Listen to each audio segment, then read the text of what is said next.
गयो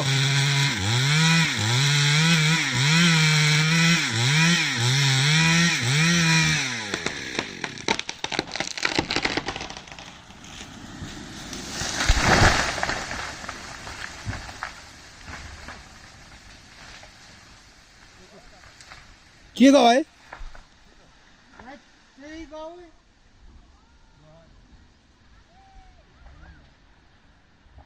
माथिबाट आएको होइन यो सल्लो